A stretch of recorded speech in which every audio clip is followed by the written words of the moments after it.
in order to get at that, I want to notice something in chapter 1 in the scene we have now read twice, 1:21 to 28.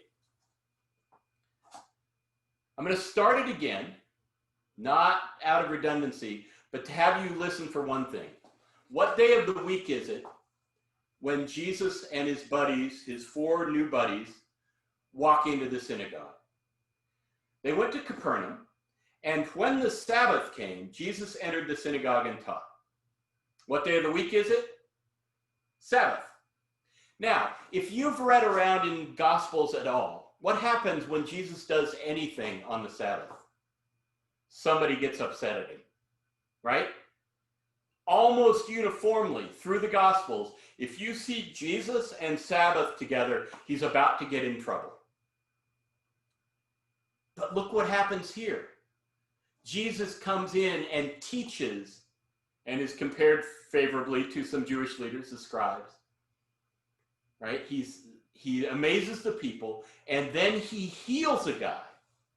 He casts out a demon, which by any account in the rest of the Gospels would be a Sabbath violation.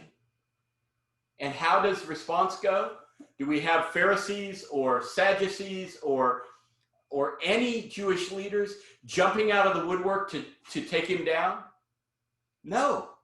There is a uniform gladness about what he's done. He heals the guy, and they are amazed at this new teaching with authority. Even the demons obey him. Right? There is no counter voice here. That's peculiar. Right? It probably would have been peculiar for Mark's ancient audience because they've been around long enough to see the little scraps of paper or hear the little oral traditions about Jesus getting in a confrontation about Sabbath with somebody, right? So they may be suspicious. You and I, as people who have slummed around in the Gospels quite a bit, are even more suspicious.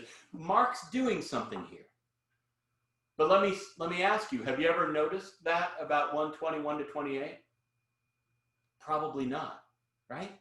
You slip right by it because you get into the story itself, and this exorcism is very cool. We got to notice Mark because there's hardly anything in Mark that I would say is unintentional. That there are all kinds of subtleties that we got to keep our eyes open for. So, in that scene, in 1:21 to 28, Jesus heals somebody on the Sabbath and has no opposition. Now I want to jump over to 3:1 to 6.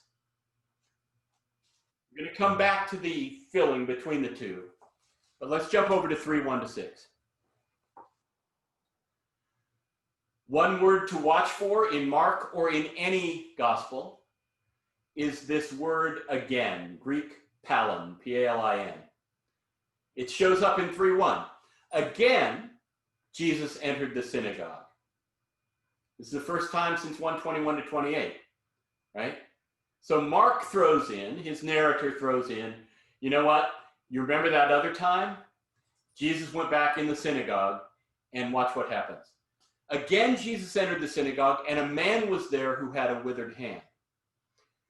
I should say at this point that the episode before is the wheat field episode where Jesus guys pick wheat on the Sabbath.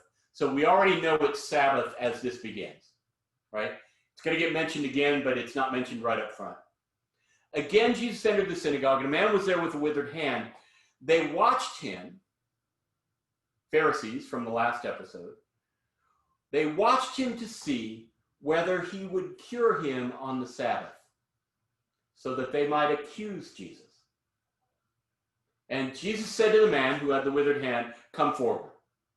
And then he said to them, the Pharisees, "Is it lawful to do good or to do harm on the Sabbath? To save life or to kill?"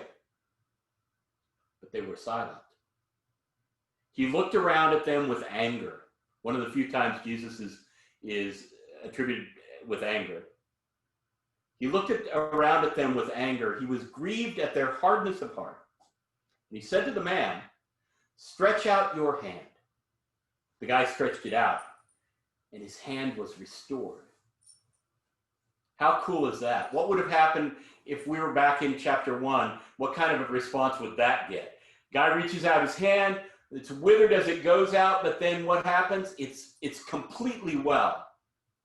Can you hear the cheering in the peanut gallery? Can you hear the woo? You know, the kind of amazement that we saw in chapter 1. Now look what the response line is in 3:6. The Pharisees went out and immediately conspired with the Herodians against Jesus, how to destroy him.